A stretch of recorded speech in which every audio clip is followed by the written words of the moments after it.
Hello students, I am Sagar Agarwal. Welcome back to my channel. Students, हमारा subject है social science for class 8। तो students, हमने हमारा chapter number 5 start किया था, नेचुरल डिज़ास्टर्स। तो स्टूडेंट्स, मैंने आपको बताया था कि एक्चुअली नेचुरल डिज़ास्टर होता क्या है, किस तरीके से होता है, क्या घटनाएं घटती हैं उसकी वजह से। तो स्टूडेंट्स, नेचुरल डिज़ास्टर किसे कहते हैं? जो नेचुरली ऑकर होता है उसे, जो कि मैन मेड नहीं होता है, वो नेचुरली होता है। वो एक ह्यूमन बीइंग के हाथ में नहीं होता है कि कुछ ऐसी गलती ह्यूमन बीइंग ने की जिसकी वजह से कुछ तकलीफ़ झेलनी पड़ी, ऐसा नहीं है। नेचुरल डिज़ास्टर ही नाम खुद बताता है कि ये नेचुरल प्रोसेस है, ये हमारे हाथ में नहीं होता है। तो हमने स्टार्टिंग से लेके अब तक काफ़ी सारे टॉपिक्स इसमें कवर किए हैं। अर्थक्वेक के बारे में, वॉल्केनिक इरप्शन के बारे में, tsunami, flood, famine, forest fire, cyclone. Cyclone जो है वो रिसेंट टॉपिक है, रिसेंट जो मुद्दा है, अभी अभी कुछ दिन पहले ही आया था साइक्लोन। ये सब हम सब अच्छे से जानते हैं। तो ये सारे जो टॉपिक्स है वो हमने कवर किए थे। अर्थक्वेक के बारे में मैंने आपको बताया था कि अर्थक्वेक क्या होता है, कैसे ऑकर होता है।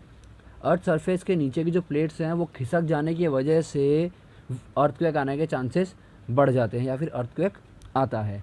वॉल्केनिक इरप्शन के बारे में मैंने समझाया था कि अर्थ सरफेस के नीचे का टेम्परेचर जब हाई होता है तो वहाँ पे रॉक्स होते हैं वो पिघलने लगते हैं। उनकी वजह से जो गैस क्रिएट होता है वो बहुत ही ज़्यादा प्रेशर से एक्सट्रैक्ट होकर बाहर आता है, जिसकी वजह से वॉल्केनिक इरप्शन होता है, ज्वालामुखी फटता है। तो ये था हमारे स्टार्टिंग के 2 टॉपिक्स। फिर मैंने आपको सुनामी के बारे में बताया था कि सुनामी कैसे आती है। फ्लड के बारे में बताया था कि फ्लड कब आता है, कैसे आता है, कौन से रीजन्स में आता है, कौन से एरियाज़ में आता है। जहाँ पे बहुत ज़्यादा निचला एरिया हो वहाँ पे फ्लड आता है, वहाँ पे पानी भर जाता है, तो उसे हम कहते हैं फ्लड। या फिर रिवर जब बहुत ज़्यादा ओवरफ्लो होती है तो वो क्या करती है, वो गांव के एरियाज़ में पानी घुसना चालू होता है और वो बहुत ही तेज़ी से बहता है, जिसकी वजह से फ्लड आता है और लोगों को काफ़ी दिक्कतें झेलनी पड़ती है। फेमाइन के बारे में मैंने आपको बताया था कि सूखा किस तरीके से पड़ता है। जब सूखा पड़ता है तब क्या प्रॉब्लम्स होती है, क्या दिक्कतें झेलनी पड़ती है लोगों को। बारिश बहुत कम होती है तब। तो मैंने आपको बताया था कि फेमाइन क्या होता है। फिर हमने पढ़ा था नेक्स्ट फॉरेस्ट फायर के बारे में। फॉरेस्ट फायर में मैंने आपको बताया था कि फॉरेस्ट फायर के कॉजेज़ है वो 2 टाइप के होते हैं, एनवायरमेंटल और ह्यूमन रिलेटेड। एनवायरमेंटल जो होते हैं वो हमारे कंट्रोल के बियॉन्ड होते हैं, हम उसे कंट्रोल नहीं कर सकते। और जो ह्यूमन रिलेटेड होते हैं, ह्यूमन रिलेटेड जो है वो हमारे कंट्रोल में होते हैं। जो हमारी गलतियों की वजह से कभी कभार फॉरेस्ट में आग लगती है, वो इंसानों की गलतियों की वजह से लगती है कभी कभार। फिर देखा था हमने साइक्लोन के बारे में। साइक्लोन जो अभी रिसेंटली हुआ था मुंबई में, उसे साइक्लोन कहते हैं। जो बहुत ही ज़्यादा तेज़ हवाएं बहती है 120-130 किलोमीटर पर आवर की स्पीड से, वो होता है साइक्लोन।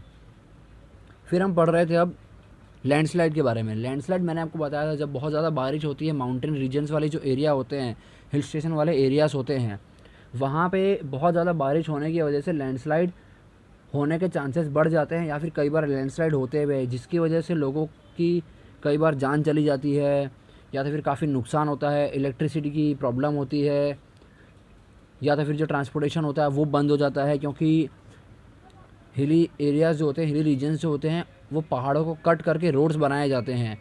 वो रोड्स बनाए जाते हैं तो कई बार जो ढलान, मिट्टी की जो ढलान होती है वो सीधा रोड पे आ जाती है, जिसकी वजह से ट्रांसपोर्टेशन है वो भी ठप हो जाता है।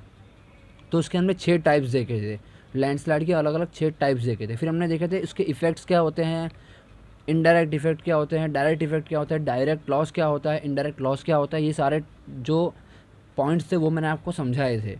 अब आगे देखते हैं। Indicators of landslide, features indicating risk of landslide. Steep slopes, slopes with angles over 30 degree should be avoided if possible.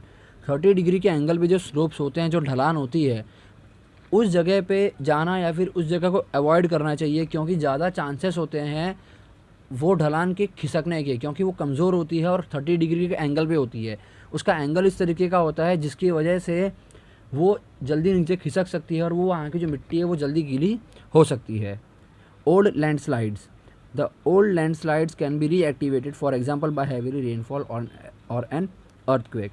जो बहुत ही ज़्यादा पुरानी लैंडस्लाइड होती है, जो ढलान होती है, ढलान वाली जगह होती है बहुत ही पुरानी, जो वापस पहले कभी हो चुकी है वहाँ पे लैंडस्लाइड, अगर वापस वहाँ पे आने के चांस होते हैं तो वो कब होते हैं, बहुत ज़्यादा बारिश हो रही होती है तब, या तो फिर अर्थक्वेक आता है तब। तो वो जो होती है वो कच्ची हो जाती है ज़मीन वहाँ की, तो वो कभी भी खिसक सकती है। न्यू क्रैक्स और unusual blogs in the ground और स्ट्रीट पेवमेंट्स मीन्स, ब्लग्स मतलब उभरा हुआ हिस्सा, उठा हुआ हिस्सा, वो ऐसी जगह पे होता है या तो फिर ज़मीन पे होता है या तो फिर स्ट्रीट पेवमेंट्स। पेवमेंट्स आपको मैंने बताया था कि पेवमेंट्स क्या होता है, रोड साइड में जो पक्के ब्लॉक्स वाले बनाए जाते हैं फुटपाथ टाइप लोगों के चलने के लिए, उसे हम कहते हैं पेवमेंट्स। तो ऐसी जगहों पे भी जब क्रैक्स आते हैं तो वो भी एक लैंडस्लाइड का एग्जांपल है। कैसे वो टूट सकता है, वो खिसक सकता है, जिसकी वजह से काफ़ी नुकसान हो सकता है। Landslides risk indicators, cracking of concrete floor, concrete floor जो होते हैं उस पर क्रैक आ जाना, वो भी एक इंडिकेटर्स है किसका, लैंडस्लाइड का। Soil moving away from foundations, जो मिट्टी होती है वो खिसकने लगती है, कहाँ से, foundations means under the surface of the ground, ज़मीन के नीचे की जो मिट्टी होती है वो खिसकने लगती है, तो वो भी क्या होता है, एक इंडिकेटर है, वो भी एक चेतावनी होती है लैंडस्लाइड की, एक निशान होता है। Broken water lines and other underground utilities, water जो पाइपलाइंस होती है ज़मीन के नीचे वो भी टूटने लगती है, कभी कभार वो बिखर जाती है। और other underground utilities means an organization supplying the community with electricity, gas और वाटर, ऐसी ऑर्गेनाइजेशंस जो किसका सप्लाई करती है, इलेक्ट्रिसिटी का, गैस का, वाटर का। हम देखते हैं कि अंडरग्राउंड में जो पाइपलाइंस होती है वो बिछाई जाती है इलेक्ट्रिसिटी के लिए, गैस के लिए या फिर वाटर के लिए। तो लैंडस्लाइड होने की वजह से उसमें भी नुकसान होने के चांसेस काफ़ी ज़्यादा बढ़ जाते हैं, जिसकी वजह से हमें दिक्कतें झेलनी पड़ती है। हमारे पास जो सप्लाई आनी चाहिए वो सप्लाई नहीं आ पाती है और उसकी वजह से हमें काफ़ी प्रॉब्लम से फेस करनी पड़ती है। Leaning telephone poles, trees, retaining walls, काफ़ी बार लैंडस्लाइड होने की वजह से जो टेलीफोन्स के पोल्स होते हैं वो झुक जाते हैं, टूट जाते हैं। ट्री जो होते हैं वो भी टूट जाते हैं, उखड़ जाते हैं अपनी जगह से। रिटेनिंग वॉल्स, वॉल्स जो होती है वो भी बैंड हो जाती है या फिर वो अपनी जगह से टूट जाती है, अपनी पकड़ छोड़ देती है। तो किस वजह से होता है ये, मिट्टी गीली होने की वजह से मिट्टी अपनी पकड़ छोड़ने लगती है, तब होता है लैंडस्लाइड। तो ये थे उसके इंडिकेटर्स। तो स्टूडेंट्स, हमारा जो नेचुरल डिज़ास्टर का चैप्टर है वो यहाँ फिनिश होता है।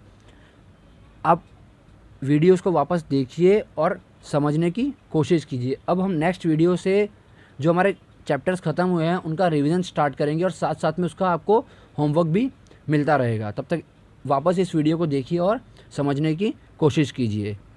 तब तक एक बार आप जो इमेजेस मैं आपको दिखा रहा हूँ वो देख लीजिए। देखिए, लैंडस्लाइड जब होता है तो इस तरीके का नुकसान होता है लोगों को। जो लोग हिली एरियाज़ और हिली रीजन्स में रहते हैं उनको काफ़ी दिक्कतें झेलनी पड़ती हैं, क्योंकि लैंडस्लाइड होती है तो साथ साथ में उनके जो घर होते हैं वो भी खिसक के नीचे की तरफ आ जाते हैं या फिर अपनी जगह छोड़ देते हैं, पकड़ टूट जाती है उनकी, तो वो घर भी टूट जाते हैं।